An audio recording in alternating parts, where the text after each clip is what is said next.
Olá, pessoal, tudo bem? Sejam muito bem-vindos ao canal do Professor Abílio. Por favor, curta o nosso vídeo, se inscreva em nosso canal, e isso é muito importante para a divulgação e a propagação do conhecimento. Os temas aqui são de direito administrativo, tributário e financeiro. E o tema de hoje é o IPVA, Imposto sobre a Propriedade de Veículos Automotores.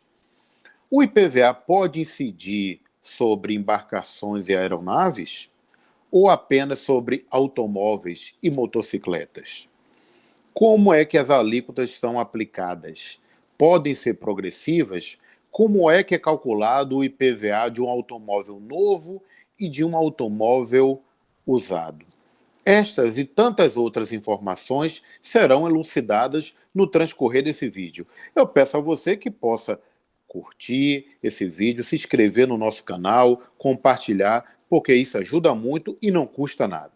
Pois bem, aqui nós simulamos uma situação de sala de aula e agora nós vamos aqui compartilhar o arquivo em PowerPoint com a tela aqui com o tema festejado aqui, o IPVA, né? Esse imposto que chega todo ano para os proprietários de veículos automotores. Muito bem. Chegando a tela aí, portanto, IPVA, de competência dos estados e do Distrito Federal. Está aí na tela o carro mais caro do Brasil. É a McLaren Senna. Ele é um imposto, portanto, de competência dos estados e do Distrito Federal, mas quanto será que um carro desse vai pagar de IPVA? Qual é a alíquota aplicável com relação a este automóvel que, segundo a legislação de São Paulo e registro de nota fiscal, esse carro está no valor de 8 milhões e meio de reais. Por outro lado, nós temos aqui o carro mais barato do Brasil, o Chery QQ. E como é que a alíquota é aplicável a ele também? Vai ter uma alíquota maior para a McLaren e uma alíquota menor para o Chery QQ? Como é que isso funciona? Então, vamos seguir com o nosso tema do IPVA. O primeiro ponto a ser destacado é que o IPVA é devido anualmente.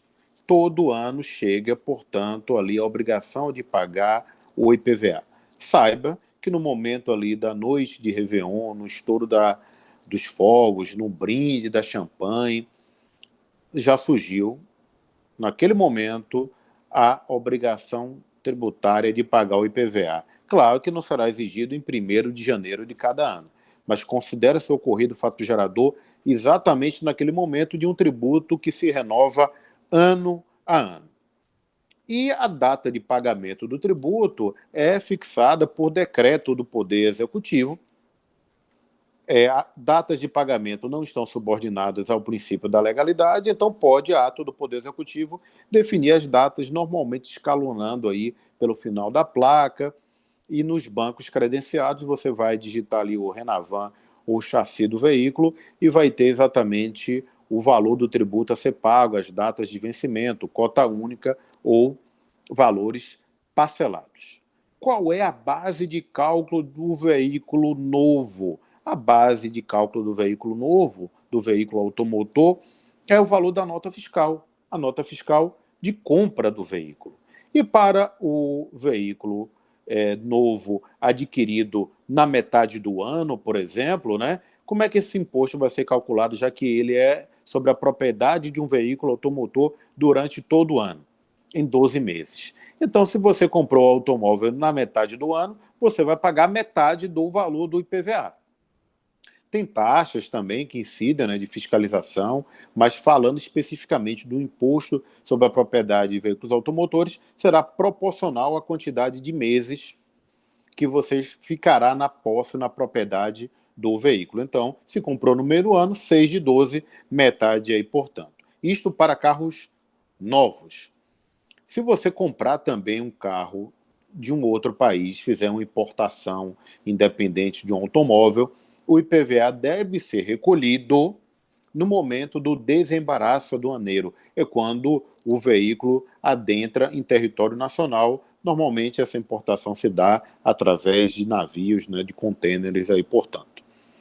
E quando o automóvel é usado, o valor venal é aquele que consta em uma tabela anualmente publicada pela Secretaria da Fazenda de cada estado, com base nos preços médios de mercado. Esses preços médios de mercado são, por exemplo, a tabela FIPE e outras tabelas que apontam os valores do veículo. Então, cada ano ali vai ter o valor do automóvel novo, 2021, 2020, 2019, 2018, e, portanto, essa tabela aí estabelece os valores dos automóveis que representa a base de cálculo para o IPVA. Muito bem. Essa tabela será publicada quando?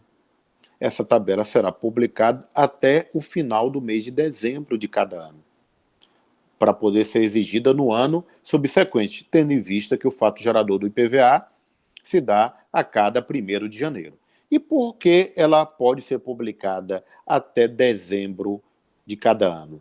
Você vai dizer assim, professor, mas não tem um princípio da anterioridade anual, da anterioridade nonagesimal, como é que funciona isto? A Constituição excepcionou no caso da alteração da base de cálculo do IPVA, que é essa tabela com o valor dos automóveis, que esta situação de base de cálculo do IPVA não observa o princípio da anterioridade nonagesimal. Tem que respeitar anual, por isso que tem que ser publicado em dezembro para poder valer em janeiro. Mas não necessita observar um intervalo mínimo de 90 dias. Então, é uma exceção ao princípio da anterioridade nonagesimal. Ok, gente? Muito bem. Quem é o contribuinte do IPVA? É o proprietário do veículo. E também quem adquire o veículo. Nesse caso, há uma responsabilidade solidária, sem benefício de ordem. O IPVA é um imposto de natureza real, porque segue a coisa, a res, a coisa, o bem. Então, quem compra o carro também compra a dívida tributária. E é muito bom você observar isto, porque quem adquire um veículo nessas condições vai acabar arcando com os custos tributários e vai ter um grande prejuízo aí, naturalmente. Muito bem. E como são definidas as alíquotas do IPVA? As alíquotas são definidas pelo Senado Federal. Vocês sabem que o Senado representa a federação, os estados. E é essa resolução do Senado, as alíquotas definidas pelo Senado, que vai apontar as alíquotas mínimas. E por que o Estado define a alíquota mínima? Para evitar guerra fiscal entre os estados. Então, dentro daquele piso, daquele mínimo de alíquota, cada estado pode estabelecer as suas alíquotas. Percebam que carros de locadora de automóveis normalmente têm a placa de Belo Horizonte e de Curitiba, ou seja, Minas Gerais ou Paraná. Por quê? Porque esses estados optaram em reduzir a sua alíquota ao mínimo e, portanto, uma grande empresa como a Localiza, que tem uma frota gigantesca de veículos, uma redução de alíquota do IPVA sobre a sua frota é algo bastante significativo. E essas alíquotas do IPVA podem ser progressivas? Vocês lembram que progressividade significa, na medida que aumenta a base de cálculo, aumenta a alíquota. Na realidade, não. As alíquotas não podem ser progressivas para o IPVA. A Constituição estabeleceu que a alíquota é apenas diferenciada em razão do tipo e da utilização. Utilização para transporte escolar, utilização para questões de saúde, como ambulância, o tipo do veículo, se é uma caminhonete, se é um caminhão, se é um ônibus, a motorização, são os elementos que devem ser levados em consideração. Aqui, espelhando a lei do Estado da Bahia, nós temos que a alíquota é de 3% para automóveis movidos a óleo diesel, 12,5% para qualquer tipo de combustível, inclusive automóveis elétricos, né?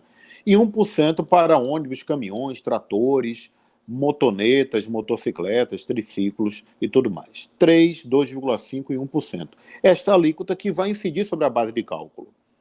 Então, se alguém aqui no estado da Bahia comprar aquela McLaren Senna de 8 milhões e meio de reais, a alíquota será de 2,5% no valor da nota fiscal de 8,5 milhões.